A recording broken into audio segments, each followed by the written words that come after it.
May the Lord's peace, mercy, and grace be with you, brothers and sisters. Do we need to ask God to forgive the sins of our past generation, our fathers, mothers, our grandfathers, our ancestors? Is it necessary? When we say that Jesus finished it all, what do we mean? Or we say things which we hear our pastors, our bishops, our priests say.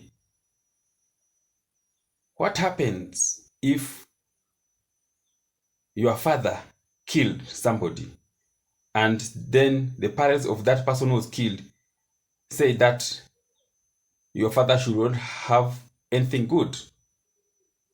What will happen? And maybe your father is dead. There was a time where in Africa, certain community had problems with children. When children get an age of 2 to 3 years, they used to cry a lot. They are taken to hospitals, but they don't get healed. What they used to do, they take these children to a local witch doctor. And some juju things are done to them. And at times you find that these kids cool down. And at times to some people it continues.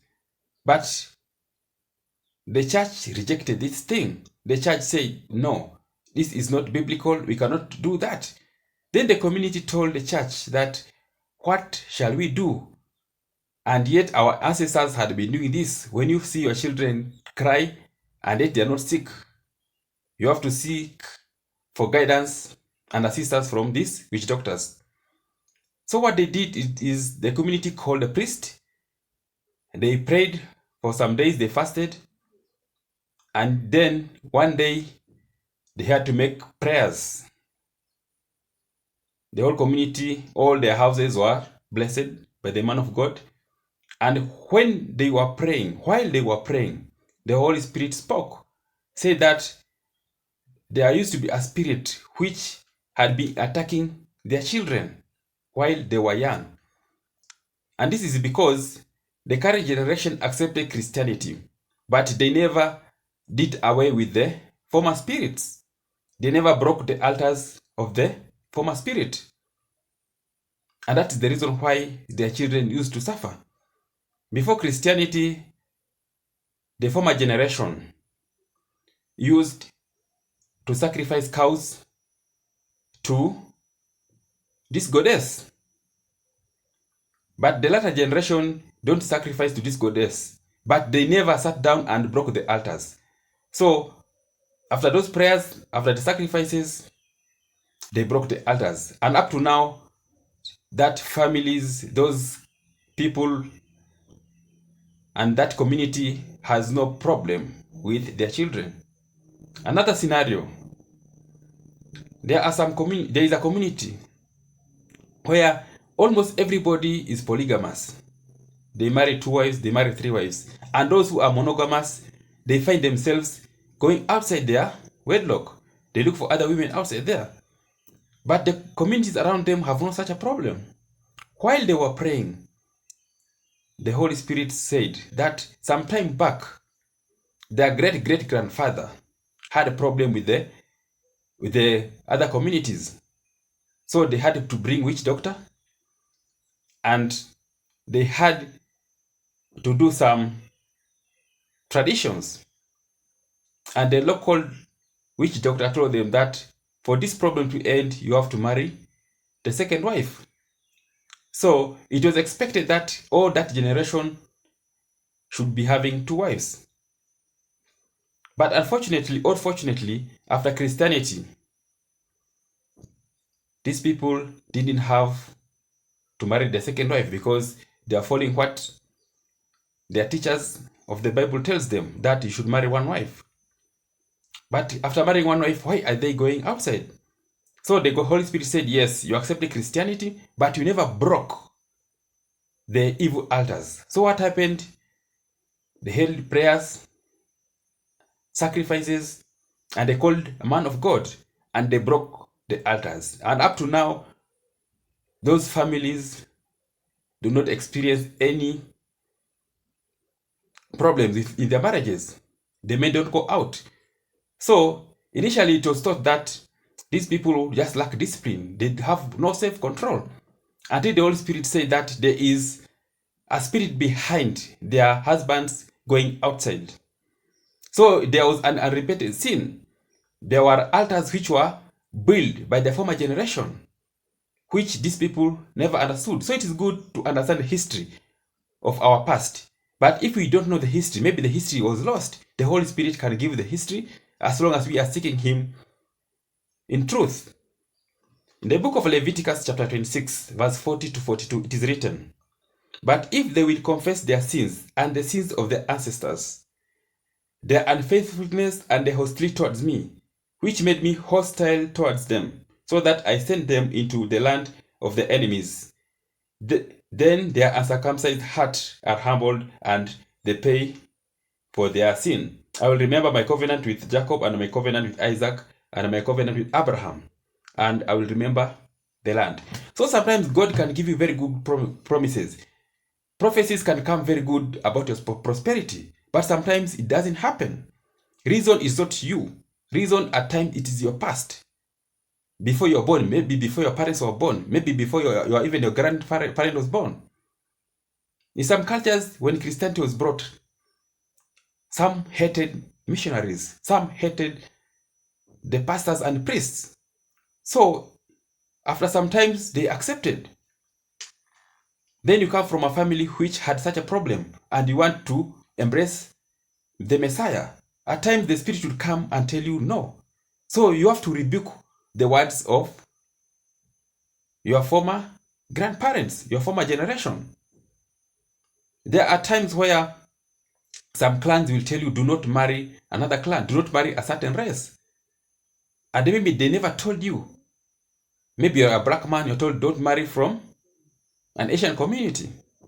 So when you marry and you didn't know such things, you have problem in your marriage until you break the evil altars, what your grandparents had spoken about it, about their family. There are some cultures where you are told not to eat certain foods, but after some teachings, you realize that those food has no problem, but they vote not to eat that food with their generation, and you're part of that generation. When you eat such foods, you'll have problems until you break such words. There are a lot of things like generational diseases.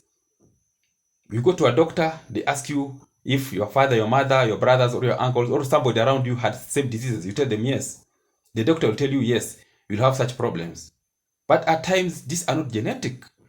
They are 100% generational evil altars which had been risen by former people, whether knowingly or unknowingly. So there are no specific diseases like this disease belongs to a certain family. So when you realize such cases and go to church and go to the altar, give sacrifices, something you love most, for sure God will break such curses, and you will find yourself you have built good altars, and those diseases will never see in your family again.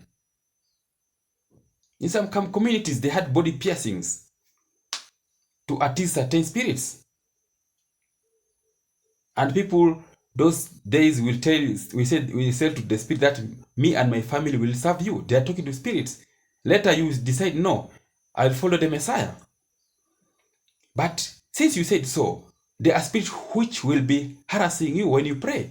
There are spirits which will be tormenting you. You'll have very bad dreams until you break the altars which your forefathers had built. When you pray without breaking the altars, sometimes you find frustrations because most of these altars we don't know. So while you are praying, at times keep quiet, listen to God. Because at times you are taught to be speaking to God, but we don't listen to God. God will speak to you directly, will speak to you through the Bible, will speak to you through dreams and visions. But at times you don't listen, you don't understand. Even God can send somebody, maybe even a street boy, to give you an information. Can send a stranger. And when he sends a stranger, at times you don't understand. And maybe this stranger is coming to give you an answer. So there are a lot of things which you need to understand. Maybe your great-grandparent, when he married, he never paid dowry to his wife. And those families or from the wife's side said, okay, you never paid the dowry for our daughter, then you will see no peace. Then after maybe 200 years, the same spirit coming to you. You want to get married. You want to marry, but you cannot find wife. You marry and divorce, you marry and divorce. And you don't know what's happening. But when you keep quiet and listen to God, He will tell you that sometimes back, there are words which were spoken against your spirit, your generation. And that's why you have problem with marriage. We have seen people paying dowry for their mothers and great-grandmothers. We have seen people coming to the altar and breaking evil altars, evil words which had been spoken by the former generation, and they find peace. There are some communities which hated going to school. They hated universities. They thought maybe these are teaching from foreign people. They said we cannot go to school and we don't want our generation to go to school. Then there you are. You are not there when they were saying such things. Your mother was not there. Your father was not there. Your guardian was not there. Now you want to go to university. You want degrees. You want diploma. You want a PhD. But you find at times there are no school fees. At times you hate school yourself, without knowing that those are spirits following you. So you need to break them. You need to break these altars. But how will you know unless the Holy Spirit reveals to you? You want to do a wedding. You plan to do a wedding with your boyfriend or with your girlfriend or your spouse maybe. At times, when it is 2 or 3 days to wedding, somebody decides to reject you. The lady decides to go away. Or the man tells you, no, I'm fed up with you. The woman can tell you, I don't want wedding. I don't want a church wedding. I just want you to marry me traditionally. Not knowing that there are spirits following this woman to tell you. Because their great-grandfather said, we don't want this white wedding. We want our things to be done traditionally. We want to pour the blood of animals. So without knowing such things, you'll blame the girl who has left you. There are problems which happen to only people with certain names, because those names were coordinated with certain spirits. Maybe you find certain names in a community, people named after a certain name, a certain maybe grandfather, grandmother, and these women, maybe these girls get pregnant before marrying. So you wonder, why are these people who have been named specific name have more or less the same problem?